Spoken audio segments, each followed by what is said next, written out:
વક્રતુંડ મહાકાય સૂર્યકોટિ સમપ્રભમ નિર્વિઘ્નમ કુરુ મે દેવ સર્વકાર્યેષુ સર્વદા. બોલીએ ગણપતિ દાદાની જય.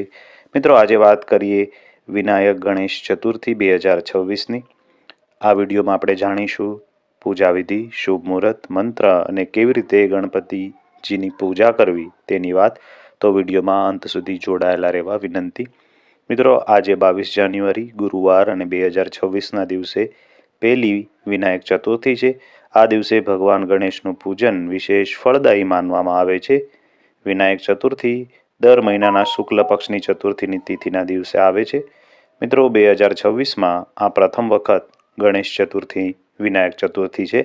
ભગવાન ગણપતિજીનું પૂજન કેવી રીતે કરીએ એ પણ આપણે અહીંયા જાણીએ. મિત્રો, વૈદિક પંચાંગ અનુસાર મહિનાના કૃષ્ણ પક્ષની ચતુર્થી એ વિનાયક ચતુર્થી ગણવામાં આવે છે. ક્યારેક આને ગણપતિ જયંતિ પણ અથવા ગણેશ જયંતિ પણ કહેવામાં આવે છે, કારણ કે આ દિવસ ભગવાન ગણેશને સમર્પિત છે.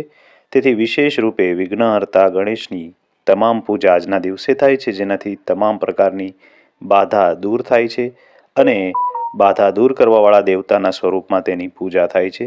ધાર્મિક માન્યતા અનુસાર આ દિવસે ગણપતિજીની પૂજા કરવાથી સુખ સમૃદ્ધિ વધે છે અને તમામ કાર્યમાં સફળતા મળે છે.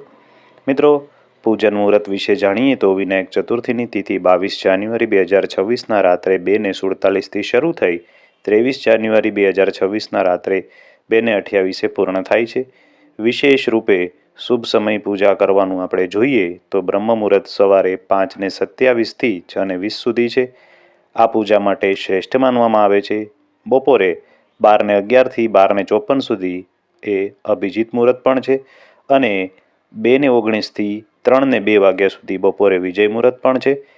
સાંજે ગોધુલી મુહૂર્ત એ 5:49થી 6:16 સુધી રહેવાનું છે. તો આ તમામ સમય દરમિયાન આપની અનુકૂળતા પ્રમાણે ગણપતિજીની પૂજા અને મંત્ર જાપ કરવાથી વિશેષ ફળની પ્રાપ્તિ થાય છે. મિત્રો, પૂજા સામગ્રીની વાત કરીએ તો વિનાયક ચતુર્થીના દિવસે પૂજા સામગ્રી માટે લાલ અથવા પીળું કપડું, ચંદન, અગરબત્તી, દુર્વા, ફૂલ, ફળ, મોદક, ખીર, દીપક અને ઘી, પાણી અને અક્ષત એટલે કે ચોખાની પણ આપણને જરૂર પડશે. પૂજાના અંતમાં આપણે મોદક, ગોળ, નારિયેળ, ખીર, ફળ વગેરે અર્પણ કરી તેને ભોગ લગાવી ત્યારબાદ જરૂરિયાતમંદ લોકોને અન્ન ધન દાન કરી અને આજની પૂજા પૂર્ણ કરવાની રહે છે. આજના દિવસે વહેલી સવારે ઉઠી સ્નાન કરી સૂર્યદેવને અર્ઘ્ય આપી પૂજા સ્થળ અથવા મંદિરની સફાઈ કરી ગંગાજળ છાંટી પવિત્ર કરી પીળું કપડાં